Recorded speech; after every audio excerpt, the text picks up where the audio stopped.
Hello students, welcome to EPG Pathshala.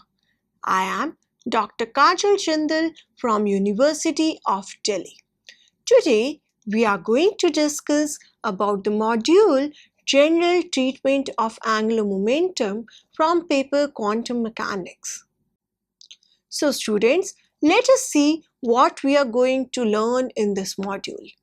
In this module, we will learn to identify angular momentum as a generator of infinitesimal rotations in three-dimensional space. We will know that the origin of commutation relations lies in the geometric properties of rotations and the need to generalize the definition of angular momentum. We will come to know the significance of ladder operators, or what are also called raising and lowering operators. We will derive the matrix representation for the components of operator Jx, Jy, Jz and operator J square, that is angular momentum J. We will know the representations of the eigenstates as column vectors on which the angular momentum operators for each value of J can operate. We will know the polyspin matrices and the important properties. The present module is in continuation of the preceding one. Here, we analyze the connection of orbital angular momentum with rotation in space. Starting from the commutation relations of the angular momentum operators, we deduce the expressions for the eigenvalues of the diagonal operators in the common basis represented by the state where J and M labeling respectively the eigenvalues of operator J square and that of operator Jz. We shall then obtain the matrix representation for the components of the angular momentum operator J. Considering a few specific values of the angular momentum such as J is equal to 0, half, 1 and J is equal to 3 by 2, we shall write their matrix representations explicitly. It is remarkable to note that the eigenvalue spectrum includes not only the integral but also the half integral values of J. As we already know, half integral values of J describe the intrinsic spin of the particles such as an electron or a proton. We describe the spin matrices for the spin half particles first introduced by Pauli and briefly mention their important properties. Now we discuss the angular momentum as the generator of infinitesimal rotations. To get physical insight into the nature of the orbital angular momentum, let us analyze its connection with rotations in space. Consider the case of a change of representation induced by a rotation of coordinate system, that is from frame S OXYZ to frame S prime OX prime Y prime Z prime, which is obtained by rotating the axis through an angle theta about OZ. As a result, a point whose coordinates in S are described by position vector r, a function of xyz, will have coordinates described by position vector r prime, which is a function of x prime y prime z prime in S prime and is given by x prime is equal to x cos theta plus y sin theta. Y prime is equal to minus x sin theta plus y cos theta and z prime is equal to z. The wave function psi prime describing the rotated state must be equal to the original wave function psi at the point. That is because of rotational invariance. We begin with the understanding of angular momentum as the generator of infinitesimal rotations. To get physical insight into the nature of the orbital angular momentum, let us analyze its connection with rotations in space. Consider the case of a change of representation induced by a rotation of coordinate system from S OXYZ to S prime O x prime y prime z obtained by rotating the axis through an angle theta about OZ. As a result, a point whose coordinates in S are given by position vector r of xyz will have coordinates r prime of x prime, y prime, z prime in S prime, where the x prime is given by x cos theta plus y sin theta, y prime is equal to minus x sin theta plus y cos theta, and z prime is equal to z. The wave function psi describing the rotated state should be equal to the original wave function psi at the point. That is, because of rotational invariance, we have psi prime of vector r prime is equal to psi of vector r. On substituting for vector r prime from equation 1 and assuming to be infinitesimally small, we write psi prime of x plus y theta, y minus x theta, z is equal to psi of x, y, z. It is, however, more convenient if we replace x plus y theta by x and y minus x theta by y on both sides of the equation. We thus have psi prime of x, y, z is equal to psi of x minus y theta, y plus x theta, z. Using the Taylor series expansion for psi on the right hand side and retaining only the first term in the expansion, we get psi prime of xyz is equal to psi of xyz plus theta into within the brackets minus y into del by del x plus x into del by del y brackets close of psi of xyz. We note that the differential operator appearing in equation 4 can just be identified as the z component of the angular momentum operator Lz. That is, operator Lz is equal to minus iota h cut into within the brackets x into del by del y minus y into del by del x. It thus enables us to write psi prime of xyz is equal to within the brackets 1 plus iota theta operator Lz divided by h cut bracket close acting on psi of xyz. It is therefore said that operator Lz by h cut plays the role of the generator of infinitesimal rotations. In general, if the rotation is about an arbitrary axis along the unit vector n, then equation 6 can be written as psi prime of r is equal to within the brackets 1 plus iota theta of unit vector n dot vector L divided by h cut brackets close acting on psi of r. For a rotation through a finite angle theta, we sum up the series instead of retaining only the first term, and we get psi prime of r is equal to exponential of iota into theta into unit vector n dot L divided by h cut into psi of r. The important point to note from this study is that the origin of the commutation relations lies in the geometric properties of rotations in three-dimensional space, and that these relations are very general, including those of operator Lx, operator Ly, and operator Lz as a special case.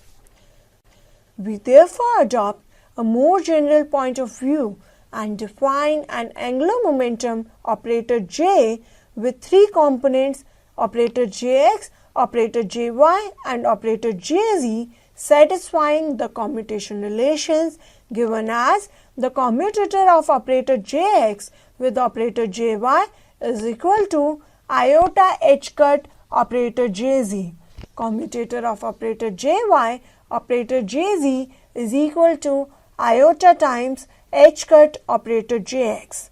The commutator of operator Jz with operator Jx is equal to iota times h cut operator Jy. We also introduce the operator J square is equal to operator Jx square plus operator Jy square plus operator Jz square. It is a simple exercise to show that operator J square commutes with each of the components operator Jx, operator Jy and operator Jz. That is, the commutator of operator J square with operator Jx is equal to commutator of operator J square with operator Jy is equal to commutator of operator J square with operator Jz and is equal to 0. Next, we discuss the simultaneous eigenstates of operator J squares and operator Jz. We shall now show that the commutation relations described by equation 9 determine the quantum properties of the angular momentum. That is, the eigenvalues and eigenvectors of the angular momentum operator are determined completely by equation 9 and the general properties of the Hilbert space. Since the components of the angular momentum do not commute among themselves, one cannot find a common basis for all three components. However, because operator J square commutes with operator J, we can have a common basis for operator J square and any one component, say operator Jz of operator J. Also note that the eigenvalues of operator J square and operator Jz are real since they are Hermitian operators. It is therefore possible to find a complete set of simultaneous eigenstates of operator J square and where any one component of operator J which we choose to be operator Jz. Let us represent such a common basis by the state ket Jm, where J labels the eigenvalues of operator J square and M represents those of operator Jz. The state vectors given by ket Jm are orthonormal. That is, the scalar product of J prime M prime with Jm is equal to delta J J prime delta M M prime. By definition, operator J square acting on ket Jm is equal to h cut square lambda j acting on ket Jm. Similarly, operator Jz acting on ket Jm is equal to h cut into m into ket Jm. Note that operator J square being the sum of the square of Hermitian operators is definitely positive. Therefore, lambda j, which is given by the scalar product of Jm with operator J square ket Jm divided by h cut square is greater than equal to 0. It is also clear that the scalar product of Jm with operator J square acting on ket Jm is equal to the expectation value of operator J square, which is equal to expectation value of operator Jx square plus the expectation value of operator Jy square plus the expectation value of operator Jz square and is greater than equal to operator Jz square. That is, lambda j h cut square is equal to operator Jx expectation value of operator Jx square plus expectation value of operator Jy square plus m square h cut square. Since Jx and Jy are Hermitian, so operator Jx square and operator Jy square are positive operators and therefore their expectation values are necessarily positive. It follows that lambda j is greater than equal to m square and is greater than equal to 0.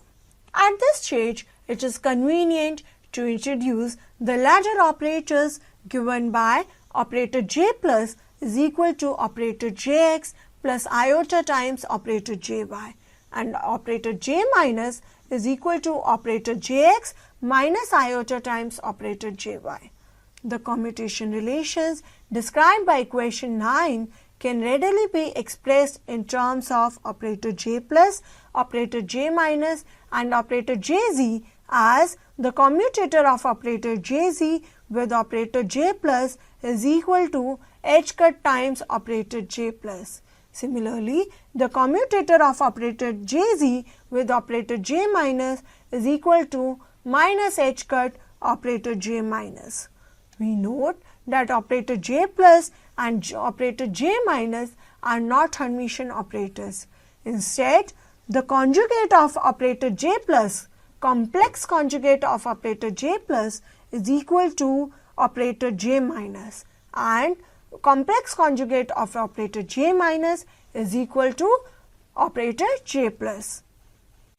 The square of the angular momentum operator can be expressed in the following forms. Operator J square is equal to operator Jx square plus operator Jy square plus operator Jz square. This is equal to operator J minus into operator J plus h cut times operator Jz plus operator Jz square, which can be simplified to have operator J plus operator J minus minus h cut operator Jz plus operator Jz square.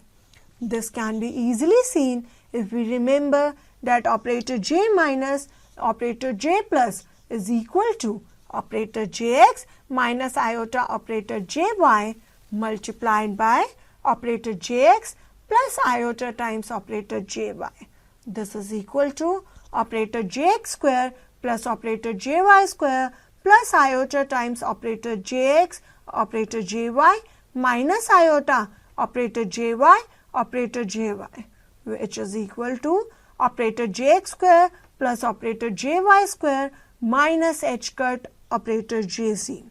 Similarly, one can find that operator J plus into operator J minus is equal to operator Jx square plus operator Jy square plus h cut operator Jz. Using these relations, it is simple to express equation 20a in the forms given in equation 20b and 20c.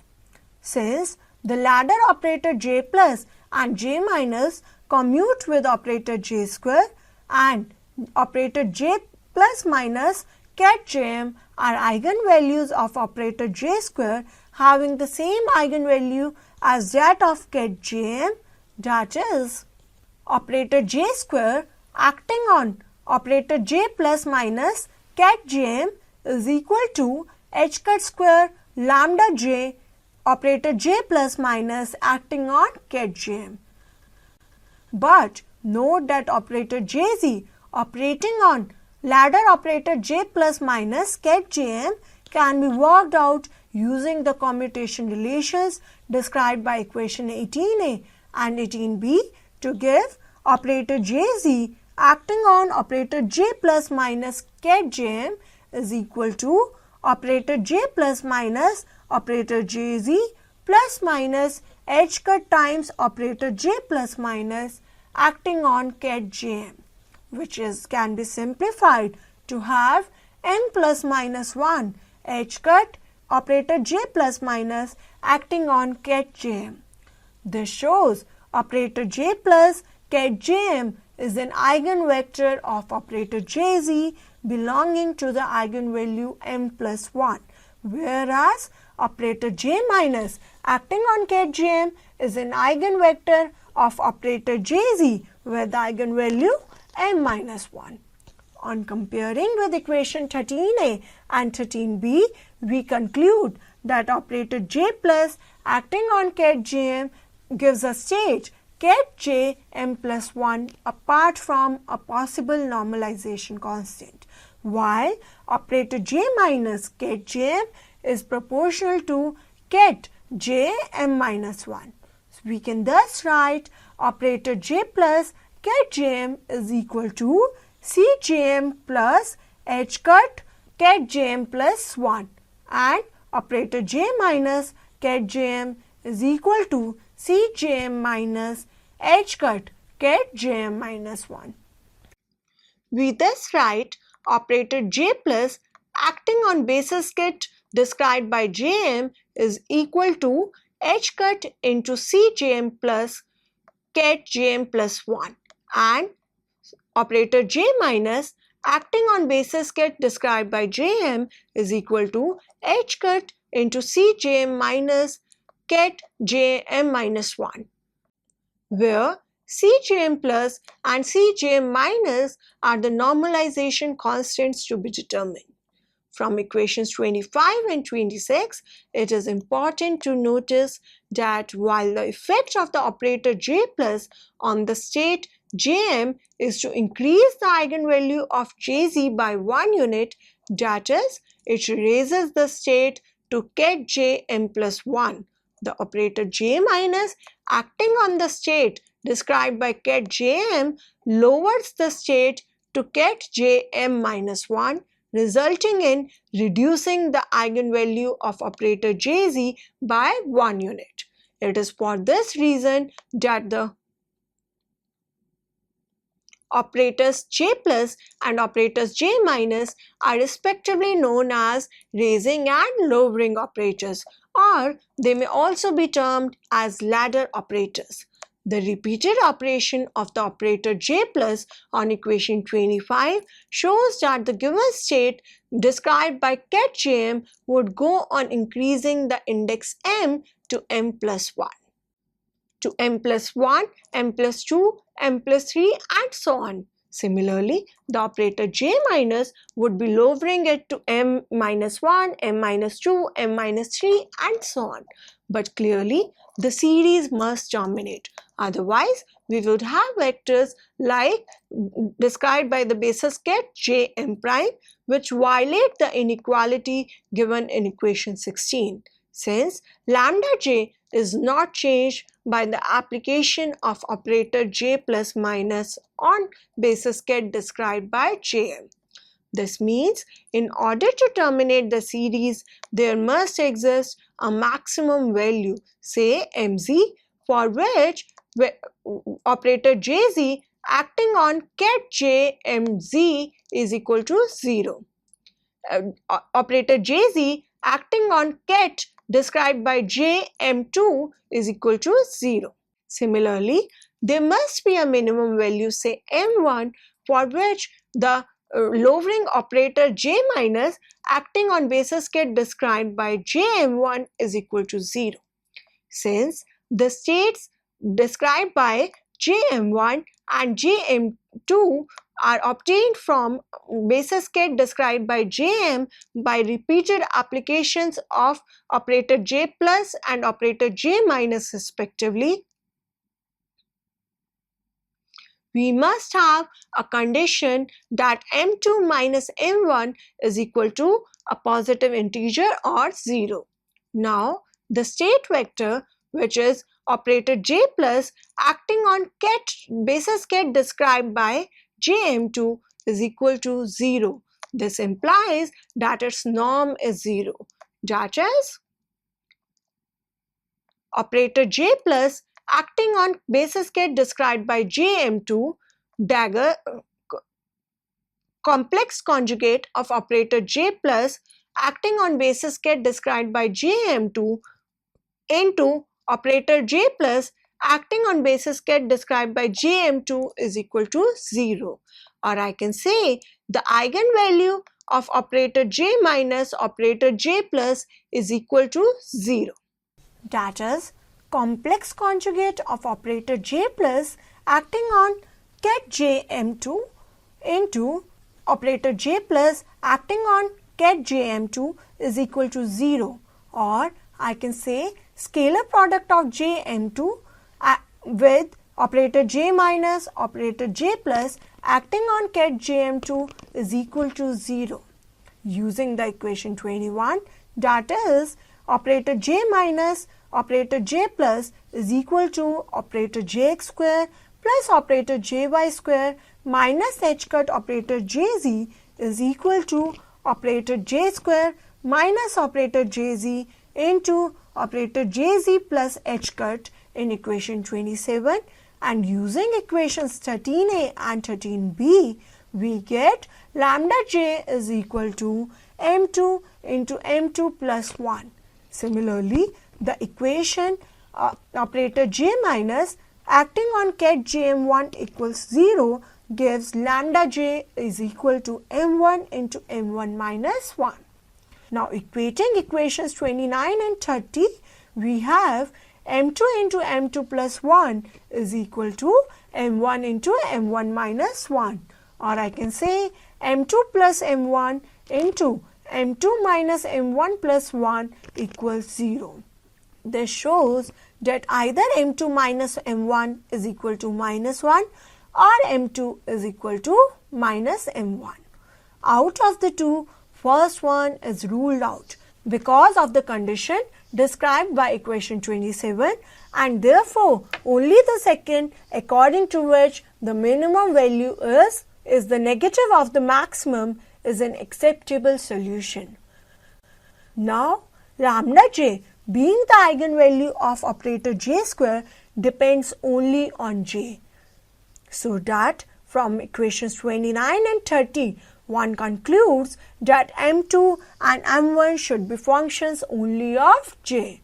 The choice m2 is equal to j and m1 is equal to minus m2 is equal to minus j, leading to the requirement that m2 minus m1 is equal to 2 times j is equal to a positive integer or 0 meets these conditions. As m2 minus m1 can be 0 or a positive integer, so j can have the values ranging from 0, 1 by 2, 1, 3 by 2, 2, 5 by 2 and so on till infinity. According to equation 29, the eigenvalue lambda j is given by lambda j is equal to j into j plus 1, and m can take the values in the range minus j to plus j differing by integer. Since m can change by integer only, that is m can take the values minus j plus 1, minus j plus 2 and so on till plus j minus 1 and plus j. We have thus obtained the eigenvalue spectrum of the angular momentum operator j, just starting from the commutation relations between the components of angular momentum and the basic postulates of quantum mechanics. The remarkable point to note is that half integral values of j have emerged from this general treatment in a natural way. As we know, half integral values of j are possible only when spin is involved.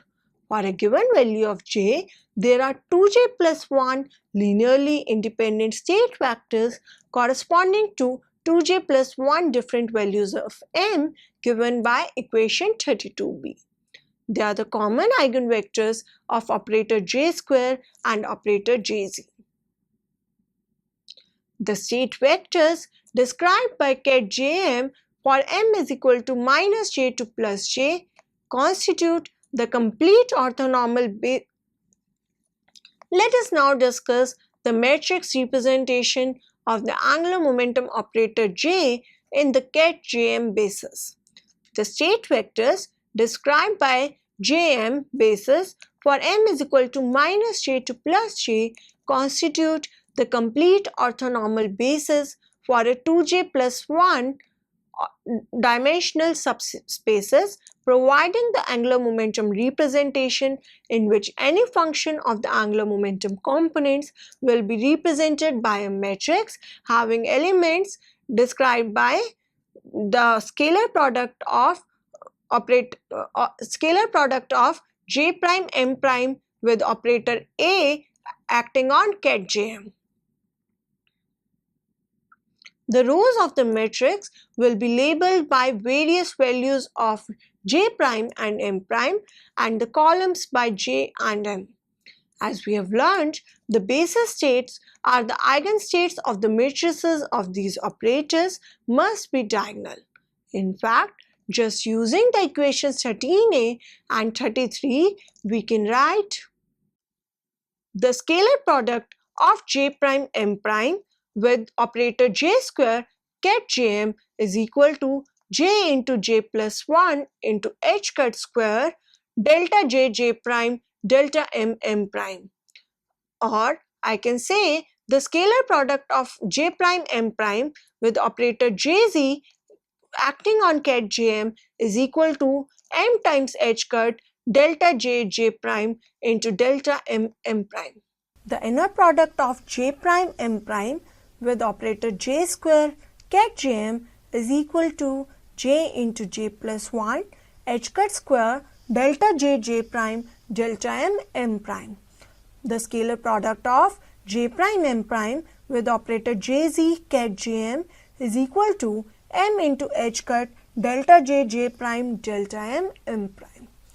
As far as the operators j plus and j minus are concerned, taking the scalar product of ket j prime m prime with equations 25 and 26, we write the matrix elements as the scalar product of j prime m prime with operator j plus ket jm is equal to cjm plus h cut delta j prime delta m prime m plus 1. Similarly, the inner product of j prime m prime with operator j minus ket jm is equal to cjm minus h cut delta j prime delta m prime m minus 1. The values of the constants cjm plus and cjm minus can be determined by equating the norms of the two sides in each of equations 25 and 26. Thus, from equation 25, we get operator j plus ket jm is equal to cjm plus h cut ket jm plus 1. Note that the bra conjugate to operator j plus ket jm is bra jm operator j minus, since the complex conjugate of operator j plus is equal to operator j minus. So, the left hand side of equation 35a can be evaluated by using equation 21, that is scalar product of jm with operator j minus operator j plus ket jm is equal to the scalar product of jm with operator j minus operator jz square minus h cut operator jz acting on ket jm is equal to, within the brackets, j into j plus 1 minus m square bracket close h cut square. We now equate the right hand sides of equation 35a and 36 to get cjm plus is equal to square root of j minus m into j plus m plus 1. In the same way, we can evaluate cjm minus using equation 35b. Here, since from equation 22, operator j plus operator j minus acting on ket jm is equal to operator j square minus operator jz square plus h cut operator jz ket jm, we shall find that cjm minus is equal to square root of j plus m into j minus m plus 1. The matrix elements of operator j plus and operator j minus are thus determined completely. Using the relations described by equation 17, one can then express operator jx is equal to 1 by 2 of operator j plus operator j minus, and operator jy is equal to minus iota by 2 operator j plus minus operator j minus. Let us now recapitulate the important results that we have arrived at. The scalar product of j prime m prime with operator j square ket jm is equal to j into j plus 1 h cut square delta j prime delta m prime. The scalar product of j prime m prime with operator jz ket jm is equal to m into h cut delta j prime delta m prime. The scalar product of j prime m prime with operator j plus ket jm is equal to, within the brackets, square root of j minus m into j plus m plus 1 bracket close h cut delta j prime delta m prime m plus 1. The scalar product of j prime m prime with operator j minus ket jm is equal to j plus m into j minus m plus 1 is equal to square root of j plus m into j minus m plus 1 into h cut delta j prime delta m prime m minus 1. From the above equations, the matrix elements for jx and jy can be written as the scalar product of j prime m prime with jx ket jm is equal to 1 by 2 h cut delta j prime into within the curly brackets square root of j minus m into j plus m plus 1 into delta m prime m plus 1 plus square root of j plus m j minus m plus 1 into delta m prime m minus 1 curly brackets close. The next matrix element given by j prime m prime operator jy ket jm is equal to 1 by 2 iota h cut delta j prime into within the brackets curly brackets square root of j minus m into j plus m plus 1 into delta m prime m plus 1 minus square root of j plus m into j minus m plus 1 into delta m prime m minus 1 curly brackets close.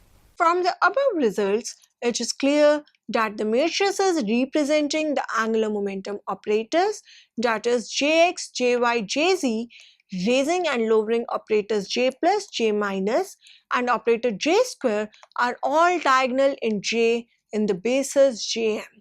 Thus, for a given value of j, that is j is equal to 0, half, 1, 3 by 2, 2 and so on, we have an infinite number of representations for these matrices having 2j plus 1 columns and rows labeled respectively by the values of m and m prime.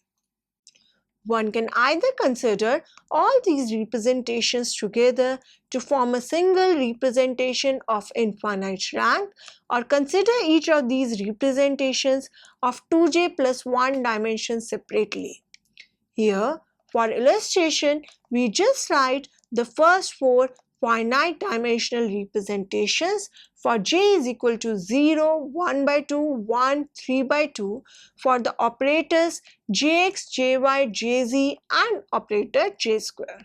In writing the explicit matrices, the convention is followed of placing the element for m prime is equal to j in the first row, m prime is equal to j minus 1 in the second row, etc. and m is equal to j in the first column, m is equal to j minus 1 in the second column and so on. For the case j is equal to 0, for which m is equal to 0, we have simply operator jx is equal to 0 matrix. Similarly, operator jy is equal to 0 matrix, operator jz is equal to 0 matrix, operator j square is equal to 0 matrix, where 0 represents the null matrix of unit rank. For j is equal to 1 by 2, we have operator jx for m prime is equal to 1 by 2, m is equal to 1 by 2 is equal to 0, which is equal to operator jx for when m prime is equal to minus 1 by 2 and m is equal to minus 1 by 2. Operator jx for m prime is equal to 1 by 2 and m is equal to minus 1 by 2 is equal to 1 and is equal to operator jx for m prime is equal to minus 1 by 2 and m is equal to plus 1 by 2. Similarly, the elements for the operators can also be written.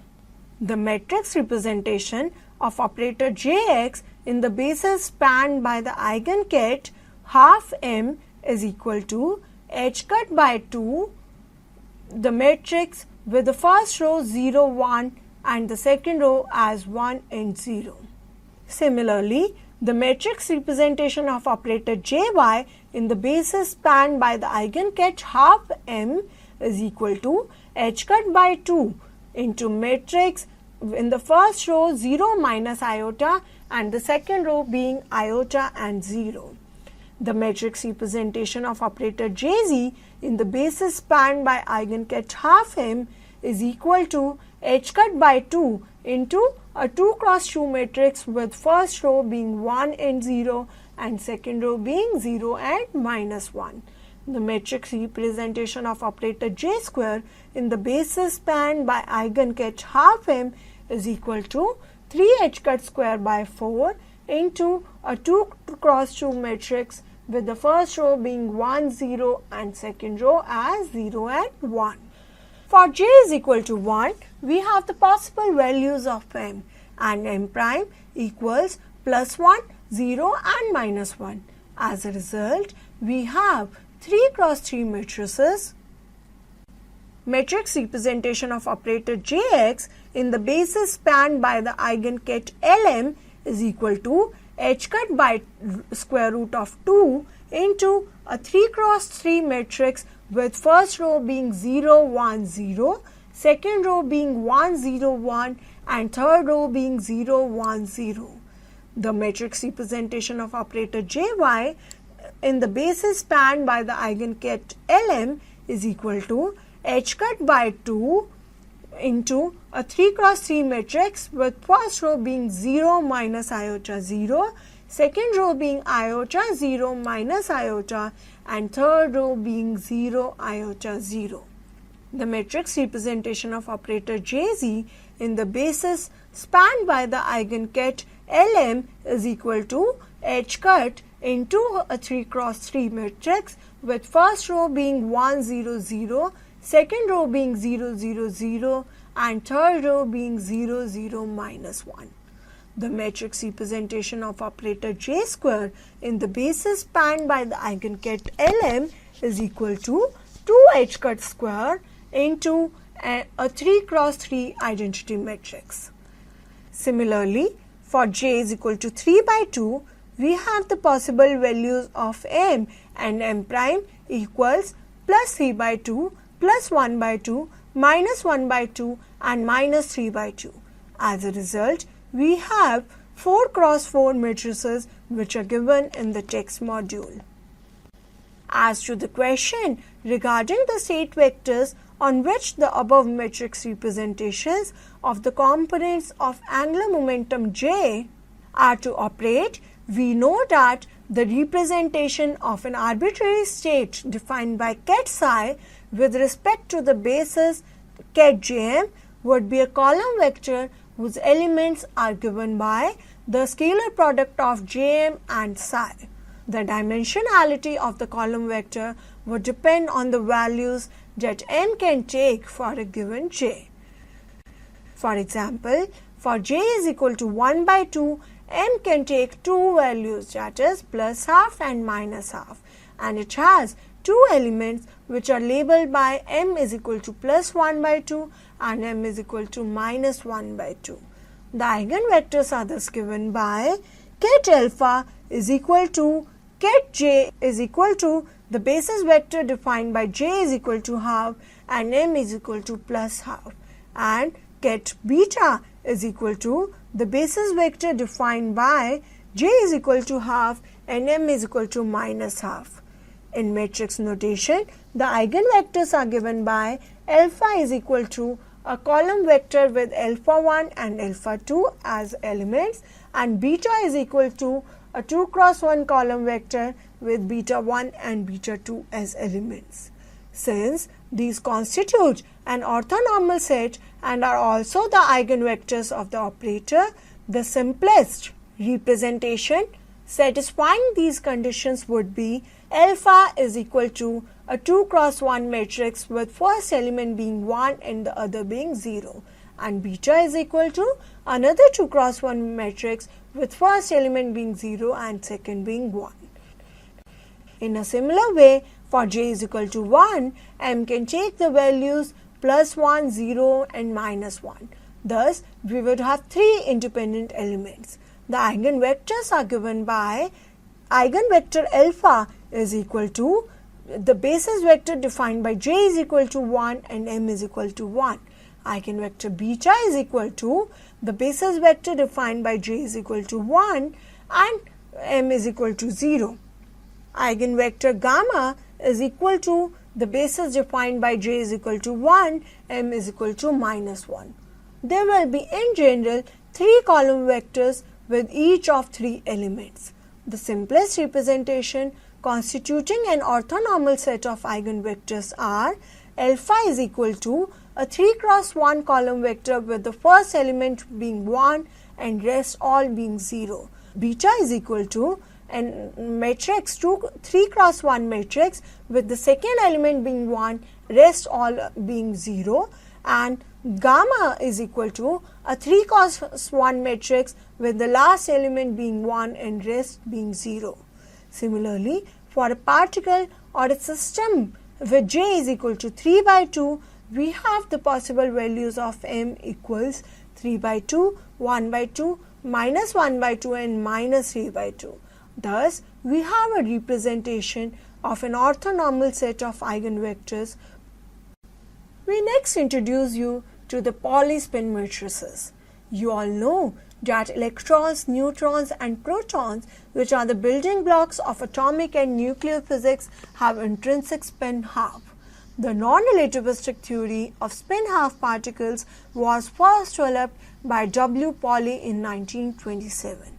Denoting the spin vector by S, which is written as S is equal to h cut by 2 vector sigma, where the vector sigma has the components sigma x, sigma y, sigma z, which are called the Pauli spin matrices and are defined as sigma x is equal to a 2 cross 1 matrix with first row being 0, 1 and second row being 1 and 0. Sigma y is equal to another 2 cross 2 matrix with first row being 0 minus iota and second row being iota 0.